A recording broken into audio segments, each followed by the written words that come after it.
சென்னையில் டாஸ்மாக் தலைமை அலுவலகத்தை முற்றுகையிட முயன்ற சம்பவத்தில் தமிழக பாஜக தலைவர் அண்ணாமலை உள்ளிட்ட 107 பேர் மீது காவல்துறையினர் வழக்கு பதிவு செய்துள்ளனர். டாஸ்மாகில் 1000 கோடி ரூபாய் வரை முறைகேடு நடந்துள்ளதாக அமலாக்கத்துறை நடத்திய சோதனையில் தெரியவந்துள்ளது. இந்நிலையில் நேற்று டாஸ்மாக் தலைமை அலுவலகத்தை முற்றுகையிட முயன்ற அண்ணாமலை உள்ளிட்ட பாஜக நிர்வாகிகளை காவல்துறையினர் கைது செய்தனர். நீலாங்கரை காவல்துறையினரால் கைது செய்யப்பட்ட அண்ணாமலை அக்கரையில் உள்ள தனியார் மண்டபத்தில் அடைத்து வைக்கப்பட்டார். மாலை 6 மணிக்கு பிறகும் தம்மை விடுவிக்காதது ஏன் என காவல்துறையினரோடு அவர் வாக்குவாதத்தில் ஈடுபட்டார். இந்நிலையில் அண்ணாமலை உள்ளிட்ட 107 பேர் மீது BNSS பிரிவு 170 கீழ் காவல்துறையினர் வழக்கு பதிவு செய்தனர். இதற்கிடையே செய்தியாளர்களிடம் பேசிய அண்ணாமலை, முதல்வர் ஸ்டாலின் தான் டாஸ்மாக் வழக்கில் முதல் குற்றவாளி எனவும் இனி காவல்துறையினரை தூங்கவிட மாட்டோம் என்றும் கூறினார். அடுத்த ஒரு வாரத்துக்குள்ள தேதி குறிப்பிடாம தமிழகத்தில் இருக்கக்கூடிய டாஸ்மாக் எல்லா கடையிலும் பாரதிய ஜனதா கட்சியினுடைய சகோதரிகள், தாய்மார்கள், மகளிர் அணி முன்னிருந்து நானும் உட்பட தமிழ்நாட்டில் டாஸ்மாக் கடையில முதலமைச்சருடைய பிரேம் போட்ட போட்டோவை சுத்தில் வச்சு ஆணி வச்சு அடிச்சு அதை ஒட்ட போறோம். ஏப்ரல் முதல் வாரத்தில் ஒரு நாள் பாரதிய ஜனதா கட்சியினுடைய தலைவர்கள், தொண்டர்கள் டாஸ்மாக் கடையை மூடி பூட்டு போட போறோம். இந்த 2 போராட்டமும் அடுத்த 15 நாட்களுக்குள்ள 2 தேதியில் நடக்கும். 22ஆம் தேதி ஒரு போராட்டம் சென்னையில் நடப்பதற்கு வாய்ப்பு இருக்கு. சென்னையில் பாஜகவினர் உள்ளிருப்பு போராட்டம் நடத்திய நிலையில் தமிழிசையுடன் இருந்த பெண் மயக்கமடைந்ததால் பரபரப்பு ஏற்பட்டது. டாஸ்மாக் தலைமை அலுவலகத்தை முற்றுகையிட முயன்ற பாஜகவினர் கைது செய்யப்பட்டு பல்வேறு இடங்களில் அடைக்கப்பட்டனர். பாஜக மூத்த தலைவர் தமிழிசை உள்ளிட்டோர் விருகம்பாக்கத்தில் உள்ள மண்டபத்தில் அடைக்கப்பட்டிருந்தனர். மாலை 6 மணிக்கு பிறகும் அவர்கள் விடுவிக்கப்படாததால் காவல்துறையினரோடு வாக்குவாதத்தில் ஈடுபட்டனர். அப்போது பெண் ஒருவர் மயக்கமடைந்தார். இதையடுத்து அவர் தமிழிசையின் காரில் மருத்துவமனைக்கு அனுப்பி வைக்கப்பட்டார்.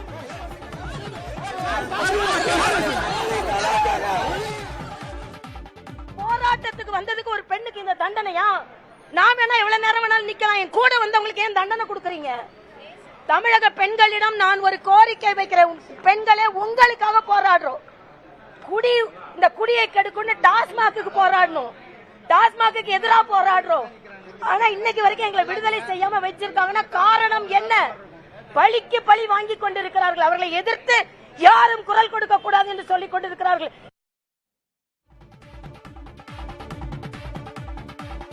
சென்னையில் கைது செய்யப்பட்ட பாஜக மூத்த தலைவர் ராஜா காவல்துறையினருடன் கடும் வாக்குவாதத்தில் ஈடுபட்டார்.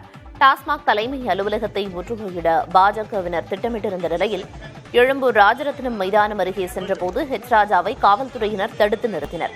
தொடர்ந்து அங்கிருந்த காவல் வாகனத்தில் ஏறுமாறு அறிவுறுத்தினர். ஆனால் அதில் ஏற முடியாது என்றும் தாம் என்ன குற்றவாளியா எனவும் அவர் ஆவேசமாக பேசினார்.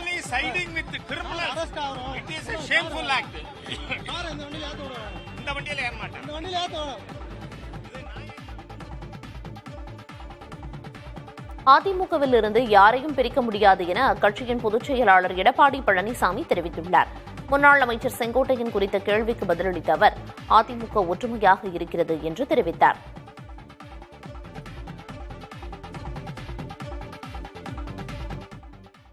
இதில் எப்பாவது ஒரு குழப்பம் வரணுமா? அப்படித்தான் இருக்கீங்களே ஒழிய ஒற்றுமையா இருக்கும்னு என்னங்க? நாங்களாம் எப்போ ஒற்றுமையா தான் இருக்கிறோம். நீ யாராலையும் பிரிக்க முடியாதுங்க. நான் என்னைக்கு முதலமைச்சரானா அன்னையிலிருந்து இந்த திட்டத்தை போட்டுக்கிட்டு தான் இருக்கிறாங்க. ஆனா அதெல்லாம் உடைச்செறிஞ்சிட்டு தான் இருக்கிறோம். அதிமுக யாராலையும் உடைக்க முடியாது, முடக்க முடியாது. அதில் முயற்சி பிறகுதான் மூக்குடைப்பார், மூக்குடைந்து போகும். சென்னை அண்ணா நகரில் பாலியல் வன்கொடுமையால் பாதிக்கப்பட்ட சிறுமிக்கு 3 லட்சம் ரூபாய் இடைக்கால இழப்பீட்டை 4 வாரங்களுக்குள் வழங்க வேண்டும் என உயர்நீதிமன்றம் உத்தரவிட்டுள்ளது. புகாரளிக்க சென்ற பெற்றோரை அண்ணாநகர் அனைத்து மகளிர் காவல்துறையினரால் தாக்கப்பட்டதாக நடைபெற்ற வழக்கில் இந்த உத்தரவு பிறப்பிக்கப்பட்டிருக்கிறது. முன்னதாக இவ்வழக்கில் இழப்பீடு வழங்குவது குறித்து சென்னை உயர்நீதிமன்றம் முடிவெடுக்கலாம் என உச்சநீதிமன்றம் உத்தரவிட்டிருந்தது குறிப்பிடத்தக்கது.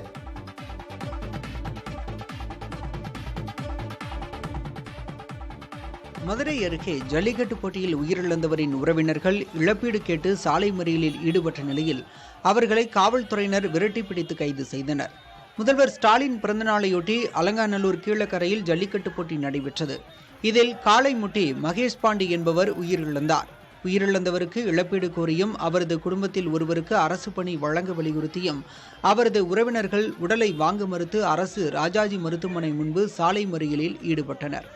அவர்களை காவல்துறையினர் விரட்டி பிடித்து கைது செய்த நிலையில் காவல்துறை வாகனத்தின் மீது சிலர் கற்களை வீசினர். இதனால் அப்பகுதியில் பரபரப்பு ஏற்பட்டது. பின்னர் போராட்டத்தில் ஈடுபட்ட சிலருடன் மாவட்ட ஆட்சியர் தனது அலுவலகத்தில் பேச்சுவார்த்தை நடத்தினார். அப்போது அவர்களது கோரிக்கைகளை அரசின் கவனத்திற்கு கொண்டு செல்லப்படும் என அவர் உறுதியளித்தார். இதனிடையே போராட்டத்தில் ஈடுபட்டவர்கள் கீழக்கரை ஜல்லிக்கட்டுக்கு முறையான பாதுகாப்பு ஏற்பாடுகள் செய்யப்படவில்லை என குற்றம் சாட்டினர். சோழவந்தால 4 தொகுதி வாரியாக அப்படி நடத்தக்கூடிய அந்த மாடு வீரர்களுக்கோ அந்த மாட்டுக்காரர்களுக்கோ அரசு தரப்பில் எந்த விதமான பாதுகாப்பும் கிடைக்கப்படவில்லை. எல்லை தாண்டி மீன்பிடித்ததாக ராமேஸ்வரம் மீனவர்கள் 3 பேரை இலங்கை கடற்படை கைது செய்தது. நெடுந்தீவு அருகே ராமேஸ்வரத்தைச் சேர்ந்த மீனவர்கள் 3 மீன்பிடித்துக் கொண்டிருந்தனர். அப்போது அங்கு வந்த இலங்கை கடற்படையினர் எல்லை தாண்டி மீன்பிடித்ததாக கூறி மீனவர்களை சிறைப்பிடித்தனர். மேலும் கெனடி என்பவருக்கு சொந்தமான படகை பறிமுதல் செய்ததோடு மீனவர்களை காங்கேசன் கடற்படை முகாமிற்கு இலங்கை கடற்படையினர் அழைத்துச் சென்றனர். மாணவர்களுக்கான தேர்வு மையங்களை கண்டறிய வழியற்ற மத்திய அரசு மும்மொழி திட்டத்திற்கு மூச்சுமுட்ட கத்துவதாக Madurai MP Su Venkatesan சாடியுள்ளார். Loco pilot பணியிடங்களுக்கான 2ஆம் கட்ட தேர்வில் பங்கேற்கும் பெரும்பாலான தமிழ்நாட்டு தேர்வர்களுக்கு தெலங்கானாவில் தேர்வு மையம் ஒதுக்கப்பட்டதாக சர்ச்சை எழுந்தது. இந்த நிலையில் இந்த விவகாரம் குறித்து ரயில்வே தேர்வு வாரியத்தின் தலைவர் பிரதிபா யாதவ் எம்பி சு வெங்கடேசனின் கடிதத்திற்கு பதிலளித்துள்ளார். அதனை சமூக வலைதள பக்கத்தில் வெளியிட்டுள்ள வெங்கடேசன், இந்தியாவிலேயே அதிக கல்லூரிகள் இருக்கும் தமிழ்நாட்டில் 6000 பேருக்கு தேர்வு மையம் அமைக்க முடியவில்லை என்ற பதில் ஏற்புடையது அல்ல என தெரிவித்துள்ளார். தமிழ்நாட்டு தேர்வர்களை மத்திய அரசின் தேர்வு முகமைகள் வெளி மாநிலங்களுக்கு தொடர்ந்து பந்தாடுவதாகவும் மத்திய அரசு இந்த விவகாரத்தை அக்கறையின்றி அணுகுவதாகவும் சாடியுள்ளார். கூட்டாட்சி கொள்கைகளுக்கு மதிப்பளித்து தேசிய கல்விக் கொள்கையின் மூலம் எந்த மாநிலத்திலும் எந்த மொழியும் திணிக்கப்படாது என மத்திய கல்வி அமைச்சகம் நாடாளுமன்றத்தில் தெரிவித்துள்ளது. மதுரை எம்பி சு வெங்கடேசன் சமக்கிர சிக்ஷா திட்ட நிதி குறித்து கேள்வி எழுப்பியிருந்தார். அதற்கு பதிலளித்த மத்திய கல்வித்துறை இணையமைச்சர் ஜெயந்த் சௌத்ரி, 2023-2024 நிதியாண்டில் சமக்கிர சிக்ஷா திட்டத்தின் கீழ் தமிழ்நாட்டிற்கு 4 தவணைகளாக 1876 கோடி ரூபாய் விடுவிக்கப்பட்டிருப்பதாகவும் கூறியுள்ளார். 2024-25 நிதியாண்டில் 4305 கோடி ரூபாய் வழங்குவதற்கு திட்ட வாரியம் ஒப்புதல் அளித்துள்ளதாகவும் தெரிவித்துள்ளார். இந்திய தலைமை கணக்கு தணிக்கையாளர் நியமனம் தொடர்பான விவகாரத்தில் மத்திய அரசு பதிலளிக்க உச்சநீதிமன்றம் உத்தரவிட்டுள்ளது. இந்திய தலைமை கணக்கு தணிக்கையாளரை பிரதமர், தலைமை நீதிபதி, எதிர்க்கட்சித் தலைவர் ஆகியோரை கொண்ட குழுவே தேர்ந்தெடுக்கும் வகையில் உத்தரவு பிறப்பிக்க கோரி பொதுநல வழக்கு தொடரப்பட்டது. வழக்கில் ஆஜரான மூத்த வழக்கறிஞர் பிரசாந்த் பூஷன் தலைமை கணக்கு தணிக்கையாளரின் சுதந்திரமான செயல்பாடு பாதிக்கப்பட்டுள்ளதாக தெரிவித்தார். மகாராஷ்டிரா தேர்தலுக்கு முன்னர் வெளிவர வேண்டிய சிஏஜி அறிக்கை மத்திய அரசின் அறிவுறுத்தலால் வெளியிடப்படவில்லை எனவும் குறிப்பிட்டார். தலைமை கணக்கு தணிக்கையாளரின் நியமனம் வெளிப்படையாக இருக்க வேண்டும் என வலியுறுத்தினார். வாதங்களை கேட்ட நீதிபதிகள் வழக்கு தொடர்பாக பதிலளிக்க மத்திய அரசுக்கு ஆணையிட்டுள்ளது. ராஜேஷ் இயக்கத்தில் உருவான பாஸ் என்கிற பாஸ்கரன் திரைப்படம் வரும் 21ஆம் தேதி மறுவெளியீடு செய்யப்பட உள்ளது. காமெடி கதைக்களத்திற்கு பெயர் பெற்றவர் இயக்குனர் ராஜேஷ். இவர் இயக்கிய பாஸ் என்கிற பாஸ்கரன் திரைப்படம் 2010ஆம் ஆண்டு வெளியானது. ஆர்யா, நயன்தாரா, சந்தானம் உள்ளிட்டோர் நடித்த இந்த திரைப்படம் திரையரங்கில் பெரும் வரவேற்பை பெற்றது. தமிழகத்தின் பல்வேறு மாவட்டங்களில் மழை பெய்ததால் வெப்பம் தணிந்து குளிர்ச்சி நிலவியது.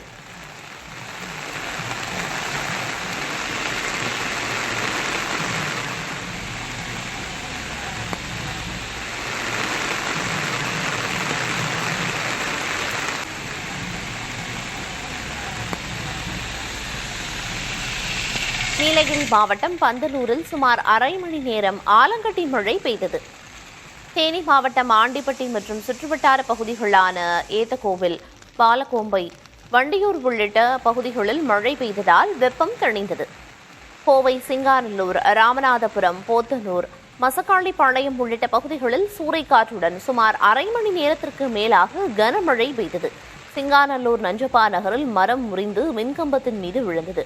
நல்வாய்ப்பாக அந்த வழியே காரில் வந்தவர்கள் நூலிழையில் உயிர் தப்பினர். உடனடியாக தகவல் அறிந்து விரைந்து வந்த மின்வாரிய ஊழியர்கள் மின்சாரத்தை துண்டித்து முறிந்து விழுந்த மரத்தையும் மின்கம்பத்தையும் அப்புறப்படுத்தினர். விருதுநகர் மற்றும் சிவகாசி சுற்றுவட்டார பகுதிகளில் பெய்த சாரல் மழையால் வெப்பம் தணிந்து குளிர்ச்சியான சூழல் நிலவியது.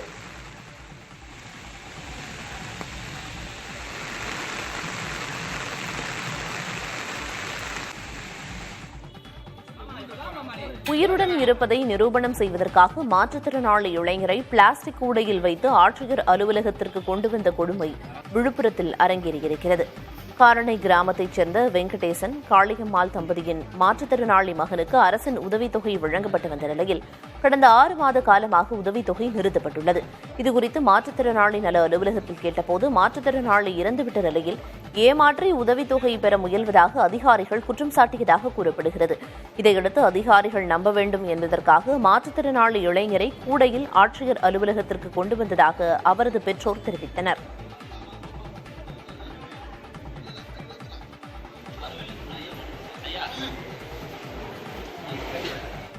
திருப்பத்தூர் மாவட்டம் மாம்பூர் அருகே பழைய அரங்கல்துருகம் கிராமத்தில் எருதுவிடும் திருவிழா நடைபெற்றது. இதில் கிருஷ்ணகிரி, தருமபுரி, வேலூர் உள்ளிட்ட மாவட்டங்கள் மற்றும் ஆந்திர மாநிலம் குப்பம் பகுதியில் இருந்து 200க்கும் மேற்பட்ட காளைகள் பங்கேற்றன.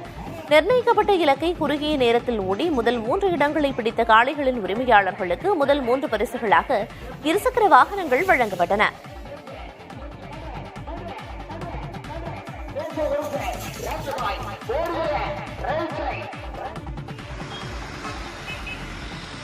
கன்னியாகுமரி மாவட்டம் தக்கலை அருகே பள்ளி மாணவிகள் 2 கடத்தியது தொடர்பாக போக்சோ வழக்கில் இளைஞர் கைது செய்யப்பட்டார். கருத்து வேறுபாட்டால் கணவரை பிரிந்த பெண் ஒருவர் பள்ளியில் படிக்கும் தனது 2 மகள்களுடன் மூலச்சல் பகுதியில் உள்ள தாய் வீட்டில் வசித்து வருகிறார். இந்நிலையில் இரவில் வீட்டில் படுத்திருந்த 2 மாணவிகளையும் திடீரென காணவில்லை. இதுகுறித்த புகாரின் பேரில் தக்கலை காவல்துறையினர் அப்பகுதியில் இருந்த கண்காணிப்பு கேமரா பதிவுகள் உதவியுடன் விசாரணை மேற்கொண்டு 2 மாணவிகளையும் மீட்டனர். மாணவிகள் இருவரும் நாகர்கோவில் பகுதியில் இளைஞருடன் இருசக்கர வாகனத்தில் ஏறிச் சென்றது சிசிடிவி காட்சிகள் மூலம் தெரியவந்ததை அடுத்து இளைஞரை கைது செய்து விசாரித்து வருகின்றனர். விசாரணையின் போது கழிவறைக்கு சென்ற அஜித்குமாருக்கு வழுக்கி விழுந்து எலும்பு முறிவு ஏற்பட்டதாக காவல்துறையினர் தெரிவித்துள்ளனர்.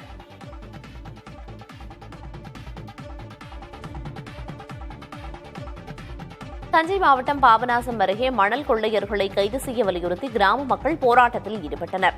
எடக்குடி கிராமத்தில் சுமார் 20 ஏக்கர் பரப்பளவில் உள்ள மணல் திட்டுகளில் மணல் கொள்ளை நடப்பது குறித்து கொள்ளிட கரையோரத்தின் 15 கிராமங்களைச் சேர்ந்த மக்களும் ஆட்சியரிடம் புகார் அளித்துள்ளனர்.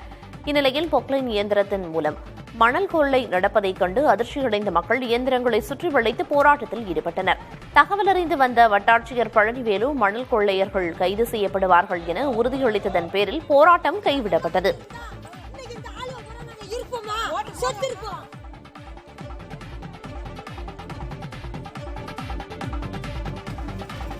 அரியலூர் செந்துறை புறவழிச்சாலையால் தங்களின் விவசாய நிலங்கள் முழுமையாக அழிக்கப்படும் என எதிர்ப்பு தெரிவித்து மாவட்ட ஆட்சியரிடம் விவசாயிகள் மனு அளித்துள்ளனர்.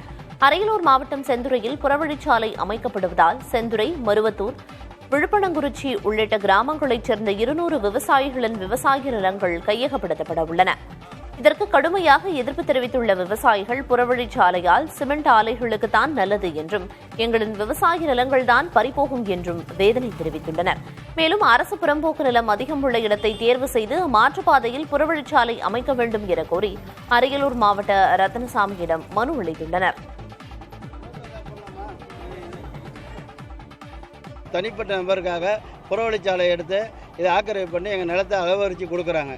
இந்த நிலத்தை எங்களுக்கு தேவையில்லை, எங்கள் ரோடு தேவையில்லை, எங்களுக்கு நிலம் பாதுகாக்கப்பட வேணும். புறவழிச்சாலையில் நிறைய புறம்போக்கு இருக்குது, அதில் எடுத்துக்க சொல்லுங்கள் ரோடை. எங்களுக்கு தேவையில்லை இந்த ரோடு. நாங்கள் இந்த விவசாயத்தை வச்சு தான் சாப்பிட்றோம், வேறு வழி இல்லை. இல்லைன்னா நாங்கள் எல்லோரும் மருந்து குடிச்சிட்டு தான் சாப்பிடணும், வேறு வழி இல்லை. புதுச்சேரியில் புதிய கல்விக் கொள்கையை அமல்படுத்துவதற்கு எதிர்ப்பு தெரிவித்து சட்டப்பேரவையில் இருந்து எதிர்க்கட்சித் தலைவர் சிவா தலைமையில் திமுக மற்றும் காங்கிரஸ் உறுப்பினர்கள் வெளிநடப்பு செய்தனர். பின்னர் எதிர்க்கட்சித் தலைவர் சிவா செய்தியாளர்களிடம் பேசுகையில் புதுச்சேரி அரசு RSSன் கொள்கையை திணித்து மாணவர்களுக்கு துரோகம் இழைப்பதை கண்டித்து வெளிநடப்பு செய்திருப்பதாக தெரிவித்தார். மேலும் புதுச்சேரிக்கு புதிய மதுபான ஆலை தேவையற்றது, ஏற்கனவே இருக்கும் மதுபான ஆலைகளால் எந்த பயனும் இல்லை என்றும் தெரிவித்தார்.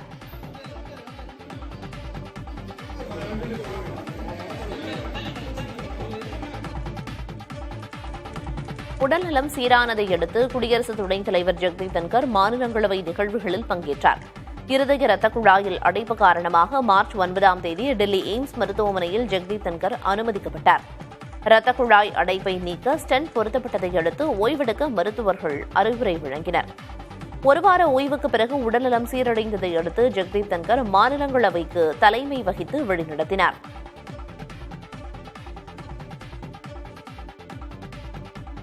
புதுச்சேரி ஆரோவில்லில் புதிய கட்டுமானங்களை மேற்கொள்ளக்கூடாது என்ற தேசிய பசுமை தீர்ப்பாயத்தின் உத்தரவை உச்சநீதிமன்றம் ரத்து செய்துள்ளது. சுத்தமான சுற்றுச்சூழல் எவ்வளவு முக்கியமோ அதே அளவிற்கு வளர்ச்சி திட்டங்களை செயல்படுத்துவது முக்கியம் என கருத்து தெரிவித்த உச்சநீதிமன்றம் தேசிய பசுமை தீர்ப்பாயம் உரிய முறையில் ஆராயாமல் தடை உத்தரவு பிறப்பித்திருந்ததாகவும் கூறியுள்ளது. ஆரோவில் வளர்ச்சி திட்ட பணிகளுக்காக மரங்களை வெட்டுவதை எதிர்த்து தொடரப்பட்ட வழக்கில் அங்கு புதிய கட்டுமானங்களை மேற்கொள்ள தேசிய பசுமை தீர்ப்பாயம் தடை விதித்திருந்தது. இதனை எதிர்த்து ஆரோவில் ஃபவுண்டேஷன் உச்சநீதிமன்றத்தில் மேல்முறையீடு செய்திருந்தது. 10 அம்ச கோரிக்கைகளை வலியுறுத்தி அனைத்து வங்கி தொழிற்சங்கங்களின் கூட்டமைப்பு சார்பில் 2 நாள் வேலைநிறுத்த போராட்டத்திற்கு அழைப்பு விடுக்கப்பட்டுள்ளது. சென்னையில் செய்தியாளர்களை சந்தித்த கூட்டமைப்பின் அகில இந்திய பொதுச் செயலாளர் வெங்கடாச்சலம் வரும் 24 மற்றும் 25ஆம் தேதிகளில் வேலைநிறுத்தத்திற்கு அழைப்பு விடுக்கப்பட்டுள்ளதாக தெரிவித்தார். வங்கிகளில் பணியாளர்களை அதிகரிக்க வேண்டும், அனைத்து சனி மற்றும் ஞாயிற்றுக்கிழமைகளில் விடுமுறை அளிக்க வேண்டும், வங்கிகளுக்கு ஆயுதம் தாங்கிய காவலர்களின் பாதுகாப்பு வழங்க வேண்டும் என்பன உள்ளிட்ட கோரிக்கைகளை வலியுறுத்தி இந்த போராட்டம் நடைபெறவுள்ளது.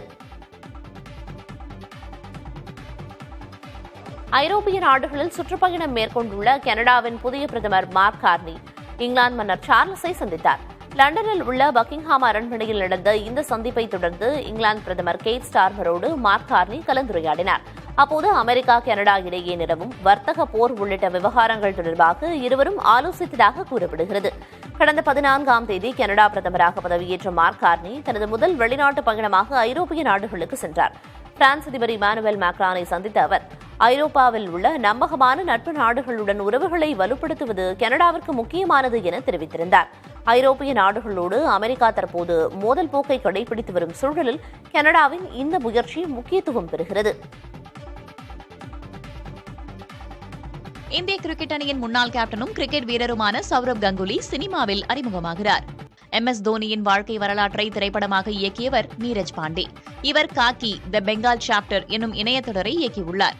கிரிக்கெட்டில் இந்திய ரசிகர்களின் மனம் கவர்ந்த கங்குலி இதில் நடிகராக அறிமுகமாகிறார்.